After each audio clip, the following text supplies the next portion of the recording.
Après que les dernières semaines n'aient pas vraiment été favorables pour les actions et les marchés des crypto-monnaies, on spéculait en fait que les tarifs douaniers pourraient être un peu plus cléments.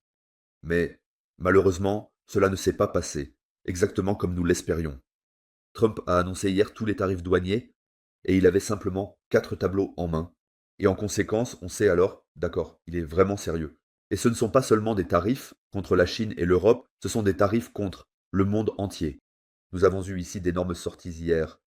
Plus de 2 trillions de dollars qui ont quitté les marchés, en l'espace de 15 minutes. Probablement aussi la plus grande vente que nous ayons jamais vue. Les marchés n'ont pas bien réagi à cela hier. Je veux dire, nous avons vu des tarifs de 47%, maintenant sur Madagascar. Qu'est-ce que c'est que ce bordel? Qu'est-ce qui se passe ici? Oui, c'est vraiment intense, ce qui s'est passé ici hier. C'était vraiment une bataille, je dirais. Trump est vraiment sérieux avec les tarifs. Nous l'avons définitivement vu hier. Et chaque pays en a pratiquement pris un coup. Les pays qui ne sont pas en bons termes avec les États-Unis ont bien sûr été encore plus touchés. Et surtout les pays qui ont maintenant imposé des tarifs contre les États-Unis, ils ont bien sûr reçu des tarifs encore plus élevés. C'était très important pour Trump hier que les pays qui imposent des tarifs contre les États-Unis reçoivent des tarifs encore plus élevés. Voici également une liste complète des tarifs. Oui, on voit bien que chaque pays a reçu sa part.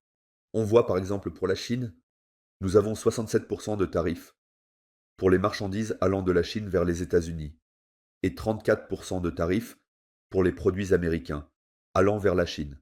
Donc ils ont bien sûr présenté cela de manière à ce que les États-Unis s'en sortent mieux, mais dans l'ensemble, c'est déjà assez sévère. Ce qu'il faut cependant dire ici, c'est que les tarifs s'appliquent à des produits spécifiques et individuels, ce n'est pas un tarif général complet.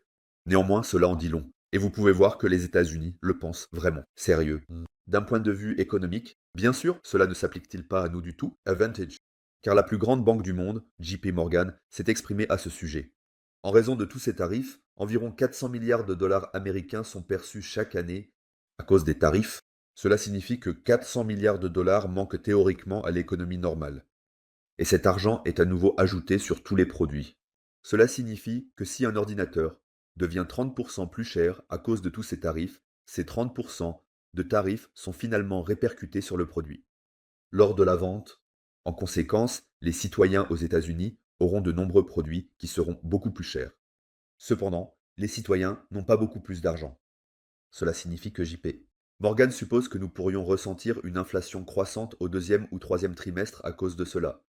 La croissance économique pourrait ralentir et nous pourrions glisser vers une récession. C'est en effet le grand problème. À cause de tous ces tarifs, nous pouvons maintenant ici définitivement glisser beaucoup plus rapidement vers une récession, car d'un point de vue économique, cela serait extrêmement perceptible. Bien sûr, les produits deviennent plus chers, mais les gens ne génèrent pas plus d'argent. Certains pourraient même perdre leur emploi. Et ainsi de suite. Ce n'est pas du tout bon pour l'économie. Du tout. Depuis hier, nous avons également une probabilité de récession d'environ 52%. La probabilité est actuellement aussi élevée qu'elle ne l'a été depuis les 3 dernières années. Ce n'est bien sûr pas du tout bon. En conséquence, nous performons comme nous le faisons actuellement. Et il m'est également difficile, en ce moment, de rester optimiste dans ces temps. Je le dis très honnêtement, bien sûr, c'est difficile, mais il faut néanmoins voir l'ensemble sous un autre angle. Nous avons désormais intégré le pire, nous avons même intégré une petite récession. Nous avons maintenant vu pas mal de choses de Trump et ce n'était pas différent dans le passé. Car je vous ai déjà montré ce graphique plusieurs fois. Ici en vert, nous voyons l'économie. En 2017, lorsque Trump était président pour la première fois, nous avons également vu de forts tarifs douaniers, surtout contre la Chine. Et en conséquence, nous avons bien sûr fortement corrigé. En conséquence, nous avions des craintes sur les marchés ont fortement corrigé, mais cela aussi pris fin. Car après quelques semaines, mois, ces tarifs se sont lentement un peu calmés. On a lentement commencé à négocier et la politique monétaire des États-Unis, l'économie elle-même, a lentement été relancée. C'était à l'époque, en 2017, la raison pour laquelle nous avons de nouveau fortement augmenté malgré ces tarifs élevés. Et actuellement, nous savons toujours que cette politique monétaire stricte sera abolie d'ici mai. Et que nous commencerons probablement aussi lentement cette année à imprimer de l'argent frais. L'argent reviendra sur les marchés. Cela signifie que, d'une part, nous avons définitivement cette grande incertitude avec la récession, mais d'autre part, nous recevons lentement des données macroéconomiques qui s'améliorent de plus en plus. C'est pourquoi, à court terme, cela sera probablement une douleur. Ce serait bien si nous ne tombions pas dans une récession, mais que tout le monde ne fasse que la craindre.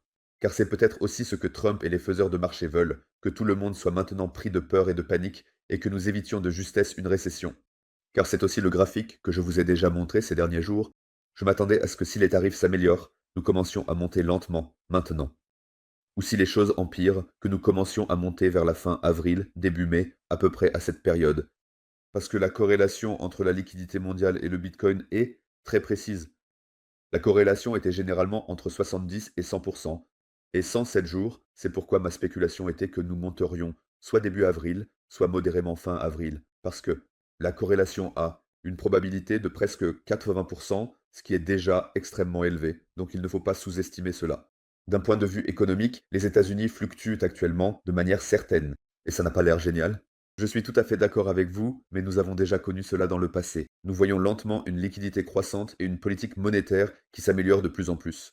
D'un point de vue technique, tout cela ressemble à ceci. Je vous l'avais dit hier, également communiqué dans la publication au groupe, que nous devrions soit raisonnablement dépasser les 86 000 $ ici, voire un nouveau test, et que nous confirmerions alors simplement cette tendance haussière, ou que nous devrions simplement percer. Et ce serait le meilleur scénario. Mais cela ne s'est hélas pas produit. Nous avons eu la percée, étions au-dessus, mais pas de clôture, nous n'avons pas testé correctement. En conséquence, cela semble actuellement plutôt indiquer que nous pourrions redescendre ici en bas. Tester ces 79 000 $ pour le Bitcoin, et que nous pourrions alors voir le retest à partir de là et continuer à monter. C'est au moins ce que nous voyons actuellement d'un point de vue technique. Malheureusement, notre scénario haussier ne s'est pas réalisé ici. Comme nous le considérons à nouveau de manière plus générale, nous allons probablement récupérer certaines zones, tomber encore un peu vers le bas, récupérer un peu d'argent ici. Et ensuite, nous pourrions probablement remonter un peu. Cela ne signifie pas que nous irons directement vers les 100 000 $, mais je veux dire à partir de là. Nous devrions voir à nouveau un rebond raisonnable. Pour le Bitcoin, sur le marché des crypto-monnaies, car cela ne peut évidemment pas aller que dans une seule direction. Et pendant que je monte actuellement la vidéo, cette nouvelle est apparue sur Twitter, et c'est exactement ce que j'ai déjà discuté au début de la vidéo. Les tarifs douaniers sont certes ainsi pour l'instant, mais ils vont inciter à de nouvelles négociations, et ainsi de suite. Car on voit ici que la Thaïlande est apparemment en discussion avec les États-Unis, à cause de ces 36% de droits de douane. Cela signifie que la Thaïlande fera probablement un geste envers les États-Unis. Ils pourront s'entendre, et ensuite ces droits de douane seront probablement soit réduits, soit complètement supprimés. Et c'est ainsi qu'on va probablement arranger cela avec chaque pays, petit à petit, d'une manière ou d'une autre. Car les pays ont aussi en partie besoin des États-Unis. Les États-Unis ont aussi en partie besoin des autres pays. Les États-Unis se nuisent en fin de compte aussi à eux-mêmes. Je vous l'ai montré, nous avions une probabilité de récession d'environ 51%. Maintenant, 4 heures plus tard, pendant que je monte la vidéo, et la probabilité a déjà baissé de 6%, parce que nous commençons lentement à voir que les premières négociations arrivent, et cela ressemble assez à ce qui s'est passé en 2017. Que nous avons d'abord peur sur les marchés, mais en fin de compte, à long terme, cela n'a pas d'importance ici. À long terme, tout cela reste positif. On veut simplement créer une meilleure position de négociation. C'est ce qui est en train de se faire actuellement. Maintenant, tout dépend de la durée de cette politique douanière stricte. C'est pourquoi, les gens, à long terme, je reste bien sûr toujours optimiste. À court terme, je pense encore que nous allons corriger un peu de quelques milliers de dollars pour le Bitcoin, et que nous verrons ensuite un rebond. Je spécule également sur le fait que nous pourrions remonter à la fin de ce mois ou en mai, en raison de la liquidité mondiale qui afflue alors sur les marchés. Et lorsque ce premier choc des tarifs se sera lentement estompé, car par le passé, tout cela s'est également rétabli, les gens ont aussi paniqué, mais cela a été oublié après quelques semaines. Je vous remercie d'avoir regardé, vous savez ce qu'il faut faire. N'hésitez pas à écrire dans les commentaires ce que vous pensez de Trump jusqu'à présent. Je sais donc, nous espérions tous un peu plus, avec sa présidence dans le domaine des crypto-monnaies. Mais bon, n'hésitez pas à écrire dans les commentaires ce que vous pensez de Trump jusqu'à présent, cela m'intéresserait.